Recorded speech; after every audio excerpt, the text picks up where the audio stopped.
किसी ने क्या अद्भुत बात कही है। अपने अंदर के बुराइयों को समय रहते जड़ से ख़त्म कर देना चाहिए, नहीं तो वह हमारे ज़िंदगी का सबसे बड़ी मुसीबत का कारण बन सकता है। हेलो दोस्तों, मैं आर.के. तिवारी। मगध देश का राजा एक दिन अपने प्रमुख मंत्रियों के साथ राज्य भ्रमण में निकले। जब वह जा रहे थे तो रास्ते में उन्हें एक कांटा चुभ गई। कांटा चुभते ही राजा बैठ गए और ज़ोर से कराहने लगे। उनकी पीड़ा बढ़ गई। मंत्रियों ने देखा, तुरंत उन्होंने राजा के पैर से चुभे हुए कांटे को बाहर निकाले और तब राजा ने चैन की सांस ली। राजा कुछ देर बैठे रहे, वह कांटे को देखते रहे, कांटों की झाड़ियों को देखते रहे। उसके बाद उन्होंने अपने एक मंत्री को आदेश दिया कि तुम जाकर एक कुल्हाड़ी और एक फावड़ा ले आओ।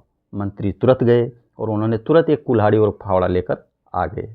राजा ने खुद कुल्हाड़ी और फावड़ा पकड़ा और उन्होंने उस कांटे को जड़ से निकाला।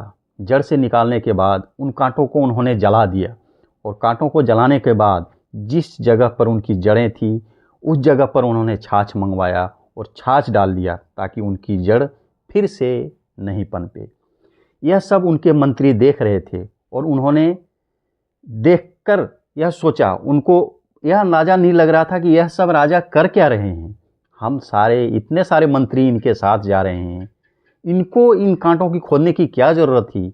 इन्होंने हमें एक आदेश देना था, हम तुरंत इस कांटों को उखाड़ कर बाहर फेंक देते।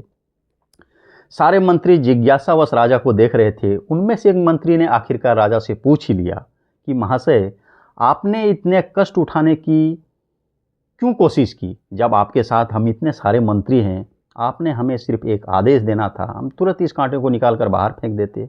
तब राजा मुस्कुराए और उन्होंने मंत्री से कहा कि मैं तुम्हारे को एग्जाम्पल देना चाहता था, मैं तुम्हारे को यह दिखाना चाहता था कि ज़िंदगी में हर इंसान की परेशानियां होती है, लेकिन उनकी परेशानी का कारण उनके अंदर की बुराई है।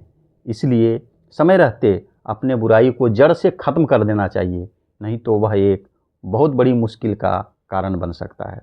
दोस्तों, यह एक छोटी सी कहानी है, लेकिन इस कहानी का सार हमें ये सिखाती है कि हर इंसान के अंदर कुछ न कुछ बुराइयां होती है।